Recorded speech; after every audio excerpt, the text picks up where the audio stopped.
महात्मा गांधी ने कहा है कि बदलाव की शुरुआत खुद से करनी चाहिए। नमस्कार, मैं हूं दिवाकर मिश्रा और आप देख रहे हैं बोलेगा छपरा बदलेगा छपरा। जैसा कि आप जानते हैं कि बोलेगा छपरा बदलेगा छपरा, छपरा के समाज को, छपरा नगर निगम को आगे बढ़ाने के लिए, एक उसमें बदलाव के लाने के लिए एक प्रयास है। हमारे साथ इस वक्त मौजूद हैं योगेंद्र यादव जी, जो पश्चिमी छपरा के रहने वाले हैं और वार्ड नंबर 43 के निवासी हैं।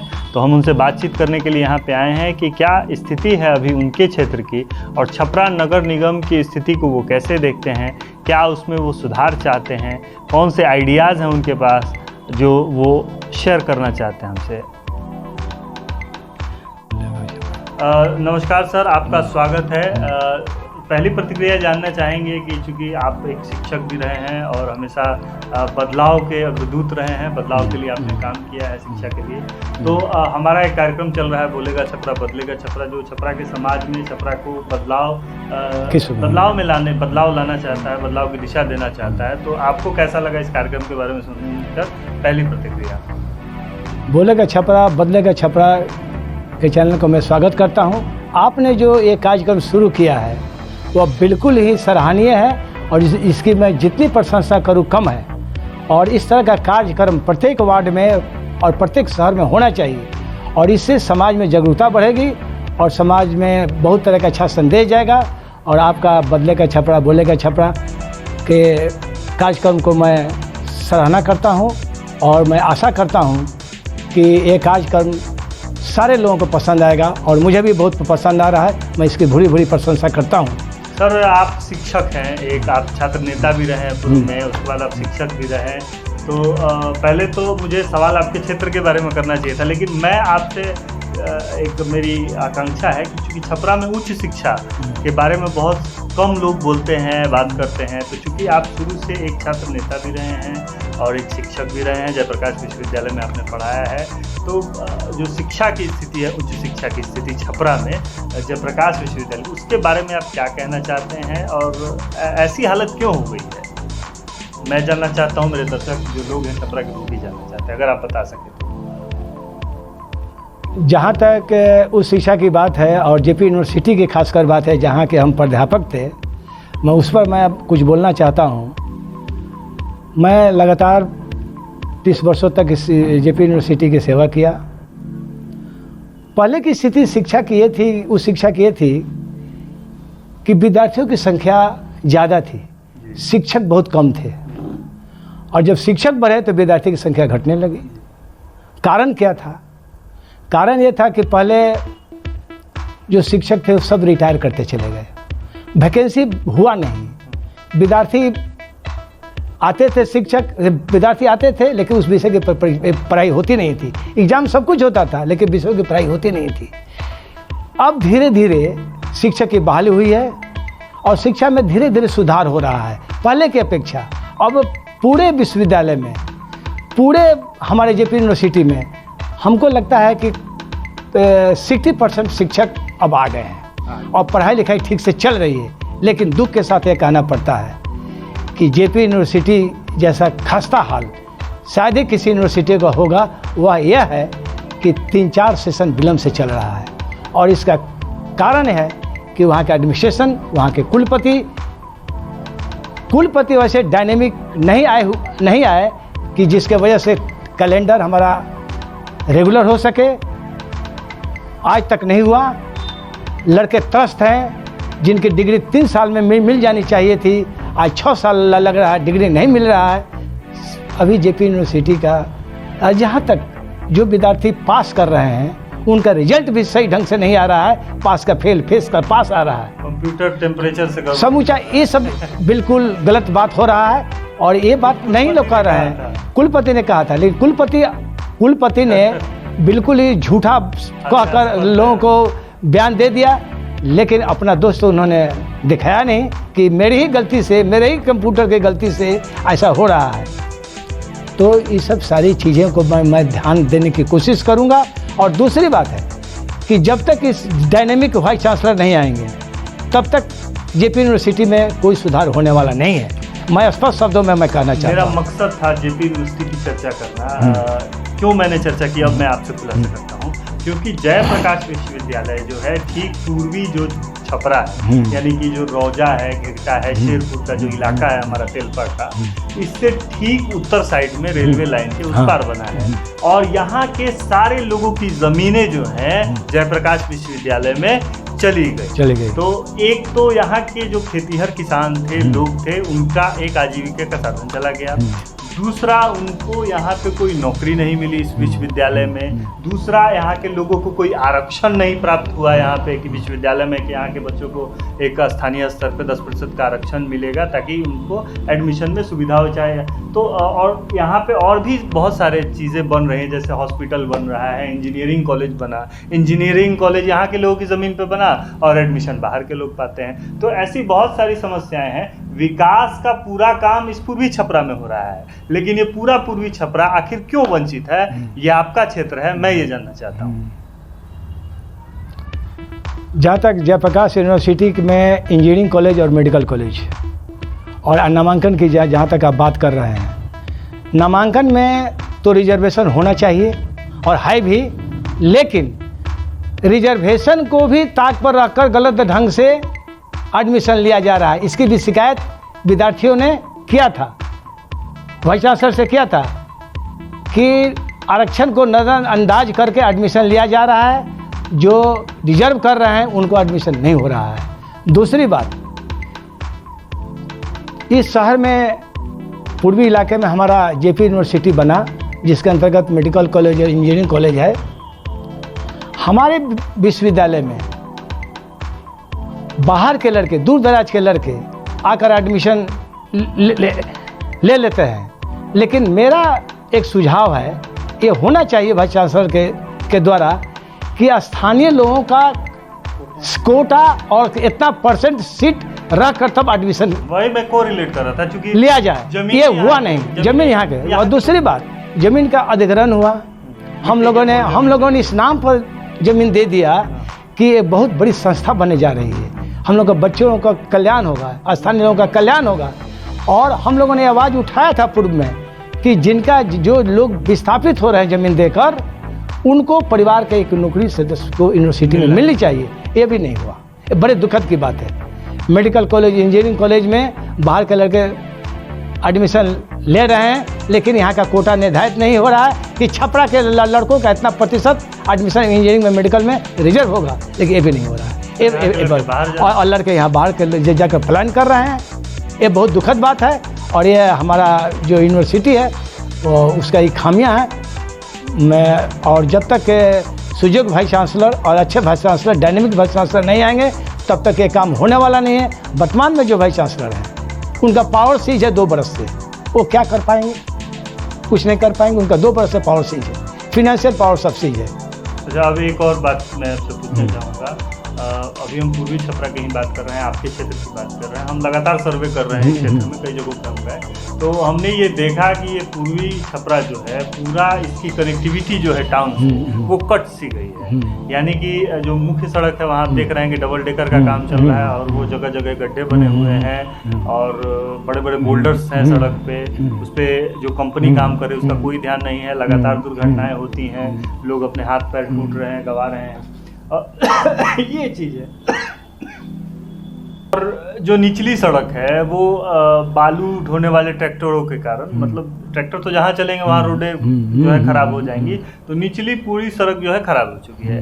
तो अब आपके पास कनेक्टिविटी के 2 रास्ते थे, मुख्य रास्ते थे, वो पूरी तरह से खत्म हो चुके हैं। बरसात का आने वाली है, हर बरसात में क्या होता है कि घुटनों तक पानी लगा रहता है, तो मुख्य सड़क से आप जा नहीं पाएंगे, नीचे की सड़क से जा नहीं पाएंगे। तो पूर्वी छपरा के लोग आखिर कनेक्टिविटी शहर से करेंगे कैसे? ये मैं आपसे जानना चाहता हूँ। जब से डबल डेकर का निर्माण शुरू हुआ, तब से आवागमन में बहुत लोगों को कठिनाइयाँ हो रही है। सरकार को चाहिए था निर्माण करने के पहले एक बाईपास बनाना चाहिए था शहर में, कि जिससे कि आवागमन में सुविधा हो। अब भिखारी ठाकुर चौक से जब हमें पश्चिम जाना पड़ता है तो बहुत कठिनाई है, जिसका मैं वर्णन नहीं कर सकता हूँ। सारे रोड टूटे हुए हैं, आदमी को गांव के गलियों से होकर इधर उधर से होकर शहर में प्रवेश करना पड़ता है।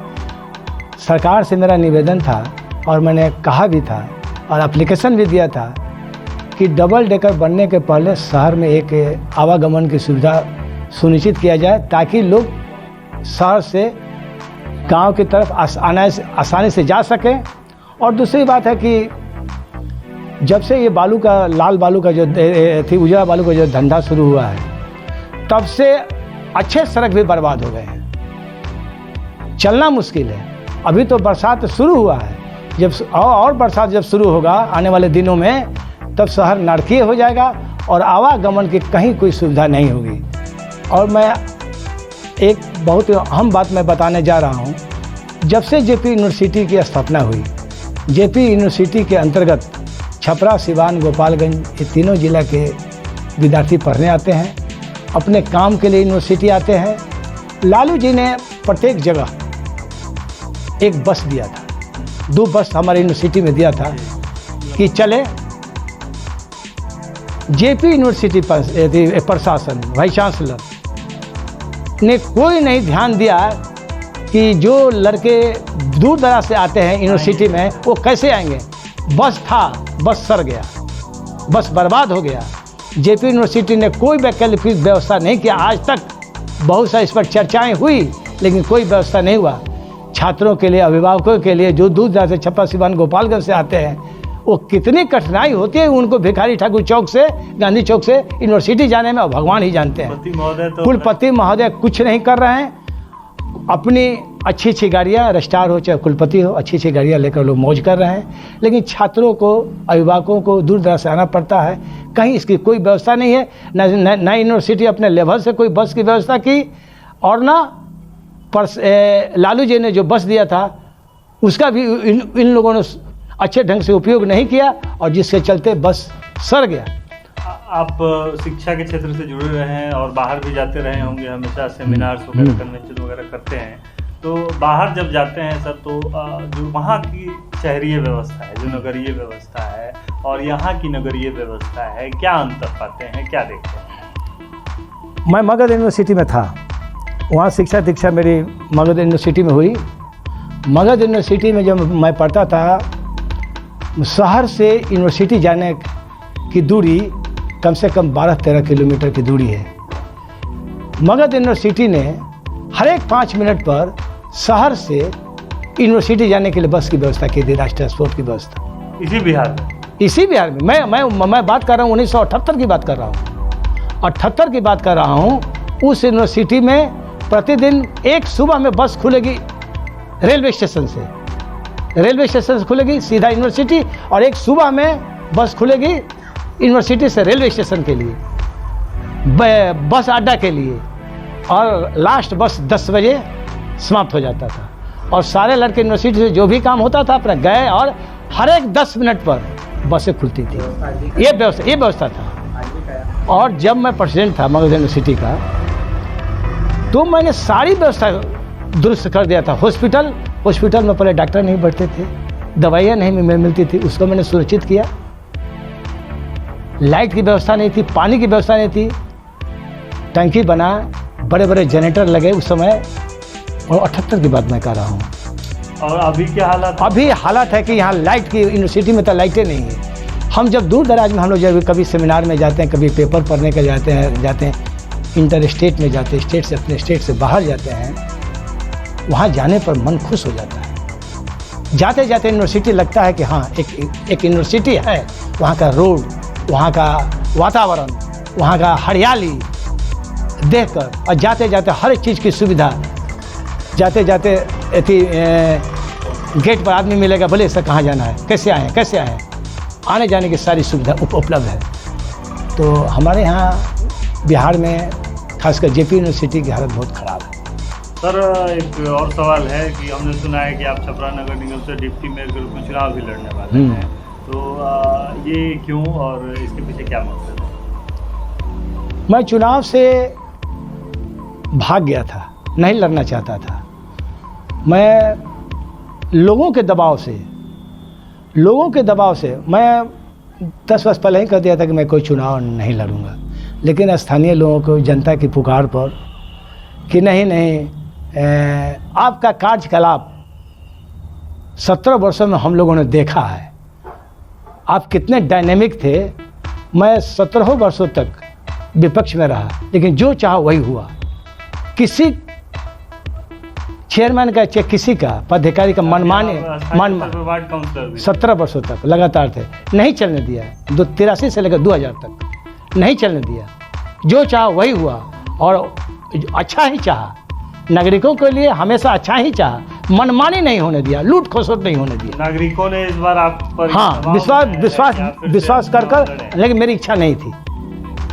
तो आप ये इस बार फिर चुनाव लड़ने वाले हाँ, हैं। क्या लड़ रहे हैं। मकसद रहेगा अगर जनता मौका देती है आपको, तो क्या क्या काम करिएगा? क्योंकि छपरा नगर निगम की स्थिति आप देख ही रहे हैं, क्या क्या लक्ष्य लेकर चले हैं, क्या क्या काम करेंगे छपरा नगर निगम में अगर जनता मौका देती है तो? जनता मौका देती है तो पहली प्राथमिकता मेरी होगी कि नगर की सफाई।